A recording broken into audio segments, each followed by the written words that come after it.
Buenos días, aquí Augusto Towns, el curador principal del Comité de Lectura, con las noticias de hoy lunes 29 de agosto del 2022. Espero hayan tenido un buen fin de semana. Muchas gracias a quienes sintonizaron anoche nuestro programa Comité de Domingo. Me tocó estar a mí de invitado comentando con Ale Costa la decisión de primera instancia en el Poder Judicial de darle 30 meses de prisión preventiva a la cuñada e hija adoptiva del presidente, Jennifer Paredes, y al alcalde de Anguía, José Nenil Medina.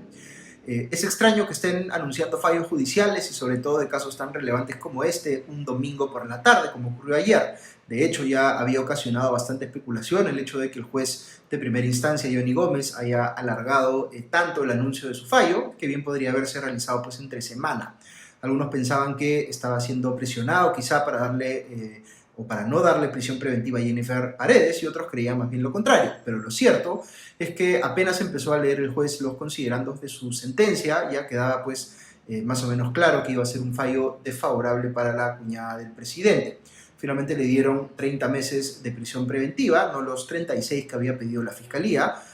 pero esto es razonable a mi criterio para un caso cuya investigación debiera tardar menos que eso, ojalá, considerando pues la velocidad con la cual están avanzando las cosas en la Fiscalía y la Policía. Siempre es importante recordar que los mandatos de prisión preventiva no deben verse como sentencias anticipadas, aunque muchos las vean así, porque sienten válidamente, digamos, que es necesario castigar a los políticos o personas cercanas a estos que cometen delitos. Pero la prisión preventiva es en realidad una medida para evitar que un investigado o investigada fugue o intente obstaculizar el trabajo de la justicia. No es algo que deba aprobarse con ligereza. Tendríamos que estar hablando pues de la presunta comisión de un delito muy grave, con una pena muy elevada, con elementos de juicio preliminares pues que hagan pensar que sí hay un caso sólido contra la persona imputada y sobre todo que se pueda sustentar un riesgo real de fuga u obstaculización de la justicia, lo que se conoce pues como peligro procesal. Pues bien, el juez Gómez argumentó que todos estos presupuestos se configuran en el caso de Jennifer Paredes y también en el de Nenil Medina. Dijo, por ejemplo, que Jennifer Paredes no tiene arraigo domiciliario, es decir, que no ha acreditado que se le pueda encontrar confiablemente en una residencia. Recordemos aquí también que la Fiscalía y aparentemente también el juez considera que Jennifer Paredes pudo haberse escondido en Palacio de Gobierno cuando fue la policía y los fiscales a detenerla, lo que supondría la comisión del delito de encubrimiento personal. Esto fluye de la información policial en el sentido de que se le vio entrar a Palacio de Gobierno luego de arribar a Lima proveniente de un viaje desde Cajamarca, pero nunca se le vio salir hasta que apareció un día después en la Fiscalía, acompañada pues de la dirigente campesina Lourdes Huanca. Respecto del riesgo de obstaculización a la justicia, tratándose de un caso en el que se investiga a una organización criminal, no solo debiera considerarse lo que ella personalmente pudiera hacer para obstaculizar el trabajo de los jueces, fiscales y policías, sino que habría que considerar lo que otros miembros de esa presunta organización criminal podrían estar haciendo para librarla pues de la prisión. Y aquí es bien evidente y desfachatado, diría yo, lo que está haciendo el gobierno desde su posición de poder para proteger a Jennifer Paredes y en última instancia al propio presidente Castillo. La semana pasada les comenté que el presidente había presentado una denuncia ante la Oficina de Inspectoría de la Policía para buscar destituir o al menos suspender al coronel Harvey Colchado, líder del equipo policial que investiga al presidente y a su entorno. Eso de por sí revelaba pues, que el presidente había perdido cualquier inhibición y que estaba dispuesto a llegar a esos extremos para sacarse de encima a quien lo investiga. Pues bien, la cosa no quedó ahí, sino que el presidente decidió ir más allá y cambiar a los altos mandos de la policía, incluido el comandante general, el jefe de Estado Mayor y, vaya coincidencia, al inspector general. Pasaron al retiro al teniente general Luis Alberto Vera, a quien hace apenas 3 meses habían ascendido a comandante general, y ahora han puesto o han promovido a ese puesto a quien era inspector general, Raúl Enrique Alfaro Alvarado. Y en el puesto que este último deja libre, es decir, el que va a tener que ver la denuncia de Castillo contra Harvey Colchado, se ha designado a Segundo Leoncio Mejía Montenegro, quien es, por casualidad, chotano. Esta persona, según el Comercio, tenía a su cargo buscar a los prófugos Bruno Pacheco y Juan Silva cuando todavía no se había creado pues, este equipo especial que ahora lidera Harvey Colchado, y ya sabemos pues cómo le fue a eso, mejor dicho, que no se pudo hacer con ese trabajo inicial. De hecho, esta persona se fue de vacaciones cuando tenía el referido encargo. Por otro lado, el nuevo jefe de Estado Mayor, Víctor Marcelo Álvarez Moreno, fue parte de un denominado Escuadrón de la Muerte de la policía, que fingía aparentemente enfrentamientos con delincuentes para poder ultimarlos. Sobre estos cambios en la policía debo decir que coincido con lo señalado por el ex defensor del pueblo Walter Gutiérrez en su cuenta de Twitter, en el sentido de que, abro comillas, la acción de remover al inspector general de la policía en momentos en que el presidente ha denunciado al coronel Colchado frente a esta institución no deja ninguna duda sobre la instrumentalización del poder que hace el mandatario, cierro comillas. Coincido también con el ex viceministro del Interior Rubén Vargas cuando dice que, abro comillas, queda revelada la verdadera intención que tiene Pedro Castillo sobre el manejo de la Policía Nacional del Perú, cooptarla para sus intereses personales, tratar de controlar las investigaciones y abandonar la obligación que tiene de brindar seguridad a los peruanos, cierro comillas. Estas medidas que se están tomando respecto de la policía, si me permiten aquí una opinión personal, no son solo desfachatadas, sino que evidencian reflejos autoritarios que no son nuevos en este gobierno, pero que en este caso interfieren en una entidad del Estado como la policía, que tiene la capacidad de ejercer el uso de la fuerza contra los ciudadanos. No estamos hablando de instrumentalizar y someter a intereses particulares a cualquier institución, sino una que puede, en la práctica, restringir nuestros derechos con la amenaza o el uso efectivo de la violencia. Esto es bien grave si lo que vemos es a un gobierno cada vez más dispuesto a ir más lejos para librarse de los problemas legales que enfrenta el presidente y su entorno, recurriendo pues a medidas visiblemente autoritarias. Lo que se va generando es un escenario que normaliza y habilita que tome decisiones más avesadas y crecientemente autoritarias. Aquí es cuando la ciudadanía tendría que romper su apatía hacia la política y entender que si esto no se frena a tiempo, las siguientes medidas que pueda tomar el gobierno cuando se vea aún más acorralado por las investigaciones fiscales pueden ser incluso más autoritarias. Y es cuando uno esperaría también que se genere una reacción firme y responsable de parte del Congreso de la República. Lo mínimo que debieran hacer es censurar al ministro del Interior, Willy Huerta, de quien ya no hay duda, al menos desde mi óptica, de que está pues en el puesto para obstruir las investigaciones de la policía contra el presidente. Vean que esto tiene antecedentes como lo que hizo el entonces ministro de Justicia Aníbal Torres, que destituyó irregularmente al Procurador General de la República, Daniel Soria, cuando éste se disponía a investigar justamente al presidente. Y no pasó nada. Incluso Torres es ahora primer ministro. Y digo que eso es lo mínimo, me refiero aquí a la censura de Willy Huerta, porque en realidad lo que tendría que estar haciendo la oposición en el Congreso es trabajar seriamente en conseguir los votos que se necesitan para aprobar una vacancia presidencial. No necesariamente para aprobar esa vacancia de inmediato, sino para hacerle ver al presidente que eso puede ocurrir. Hoy Pedro Castillo, con un repunte además de más o menos 10 puntos en su nivel de aprobación en los últimos 2 meses en las encuestas, se siente pues tranquilo de que eso no va a ocurrir y por ello nada lo frena, digamos, de tomar decisiones como cambiar por antojo autoritariamente al inspector general de la policía.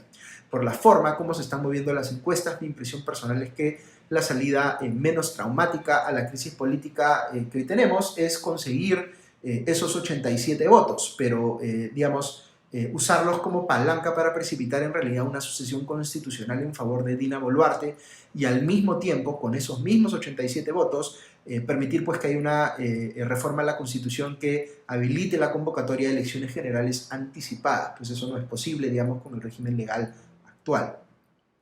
Considerando que el nivel de desaprobación del Congreso es hoy por hoy mayor al del presidente, y a diferencia del presidente que repunta en su popularidad, con el Congreso pasa lo contrario,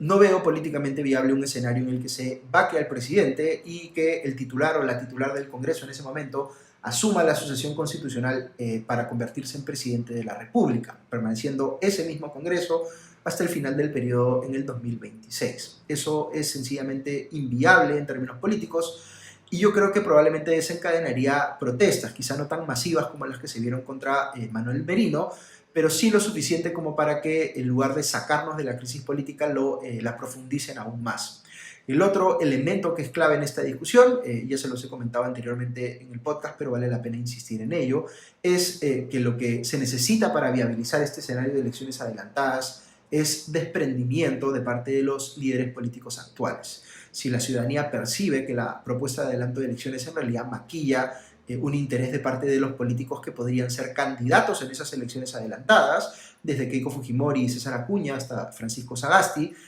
vamos a terminar discutiendo más sobre si esos políticos merecen una nueva chance como candidatos que sobre la necesidad de superar la crisis política actual. Yo ciertamente no pondría a todos en una misma bolsa, pero en general diría que un requisito para darle viabilidad al escenario de elecciones adelantadas es que algunos eternos candidatos o candidatas digan enfáticamente que no van a postular si es que se da ese escenario. No significa que no postulen sus partidos, significa que ese quizá es el momento ideal para que finalmente presenten sucesiones en sus propias agrupaciones, es decir, que alguien les tome la posta. Creo que es la única forma de darle legitimidad al escenario de adelanto de elecciones, aunque por supuesto ustedes pueden coincidir o discrepar con esto. Para más comentarios sobre las implicaciones políticas de este mandato de prisión preventiva de 30 meses contra Jennifer Paredes y Nenil Medina, pueden ver la edición de anoche de Comité de Domingo, el programa dominical de Comité de Lectura, en el que justamente conversé largo con Ale Costa sobre este tema. Pero en fin, para seguir con las noticias, hoy va el ministro del Interior, Willy Huerta, al Congreso, citado de urgencia por estos cambios intempestivos en los altos mandos de la policía. Y se espera también que el Congreso designe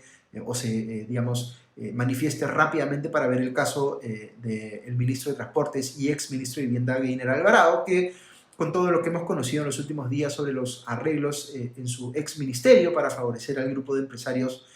amigos del presidente conocido como los chiclayanos, es increíble que todavía esté en el gabinete. Dicho sea de paso, recomiendo el artículo principal de la más reciente edición del semanario Hildebrand en sus 13, que reseña con bastante detalle el testimonio que dio Hugo Espino a la Fiscalía, que es, desde mi óptica, particularmente demoledor respecto de la situación del alcalde de Anguía, José Nenil Medina. También nos hemos enterado ayer por los dominicales de la buena fortuna del teniente alcalde de Anguía, Carlos Cabrera, quien está construyéndose una casa enorme en Lima sin que tenga pues ingresos aparentes como para justificar. Vi anoche también en Punto Final, en Latina, como desde el municipio de Anguía se fingían, como todo hace parecer, transferencias de dinero supuestamente asistenciales para residentes de ese distrito, que en realidad no recibían nada y que eran aparentemente la forma como se sacaba dinero de la municipalidad para beneficio de quienes han estado pues, inmersos en este esquema de corrupción, entre ellos en su momento el propio Hugo Espino. Dicho sea de paso, se aceptó la renuncia de Beder Camacho al cargo de subsecretario general de Palacio de Gobierno. Este fue nombrado en el cargo por Pedro Castillo en noviembre del 2021, pero en realidad es un funcionario que trabaja en Palacio desde el 2013, que ha pasado, digamos, por varios gobiernos. Sin embargo, es un personaje al que se ha cuestionado mucho por, entre otras cosas, haber sido sindicado por el propio Bruno Pacheco, su ex jefe, de haber ayudado a que este pueda ponerse pueda pasar a la clandestinidad y pase, digamos, a la condición de prófugo, supuestamente por indicación del propio presidente. Y además hay un cuestionamiento contra Camacho porque desde el propio semanario Hildebrand en sus 13 dijeron que este quiso sembrarles una denuncia falsa para desacreditar a la fiscal de la Nación. Otra denuncia bien seria propalada anoche en Panorama muestra que el ex gerente general de Petroperú, Hugo Chávez Arévalo, involucrado en el caso de licitación irregular de biodiesel a la empresa Heaven Petroleum Operators, intentó hacer desaparecer los cuadernos de visita de la estatal, implicando en ello a 3 funcionarios, pero todo este esquema se frustró cuando se filtró la información de que Chávez había pedido tal cosa. Recordemos que esa licitación irregular es otro de los casos en los que está presuntamente involucrado el presidente Castillo. ¿Y cómo será que está cargada, digamos, la agenda política con noticias vinculadas al gobierno central, que casi no hemos escuchado, debatido sobre temas municipales, aunque falta muy poco para, digamos, las elecciones regionales y municipales, apenas poco más de un mes? Ayer hubo un debate en Cuarto Poder al que estaban convocados los candidatos, los 3 candidatos que van primeros en las encuestas en el caso de la alcaldía de Lima, Daniel Urresti, Rafael López Aliaga y George Forsyth, pero el primero decidió no asistir y quedaron solo los siguientes 2, López Aliaga y Forsyth, debatiendo entre ellos sobre lo que pareció, o lo que pareció en todo caso, digamos, un eco del debate presidencial anterior, no solamente porque ambos han sido candidatos a la presidencia, sino porque ofrecieron pues, una serie de cosas que no está en capacidad de la Municipalidad Metropolitana de Lima resolver, como la delincuencia, aunque naturalmente la ciudadanía quiere que los alcaldes se manifiesten sobre este tema. Ciertamente hay cosas que sí se pueden hacer. Forsyth habló, por ejemplo, de clausurar los locales donde se venden celulares robados, pero López Aliaga dice que quiere, por ejemplo, imitar la estrategia contra la delincuencia de Nayib Bukele, el presidente salvadoreño. que no solo está plagada de acusaciones de violación a derechos humanos, sino que, nuevamente, es equívoca esa comparación entre lo que puede hacer el gobierno central de un país y lo que puede hacer un gobierno municipal, aun cuando se trate de Lima. O sobre todo cuando se trata de Lima, porque existe pues la impresión de que la Municipalidad Metropolitana de la capital tiene muchos recursos y capacidades para hacer todo tipo de cosas, cuando en realidad no es así. Ok, eso es todo por hoy. Que tengan un buen día y una buena semana y ya nos escuchamos pronto. Adiós.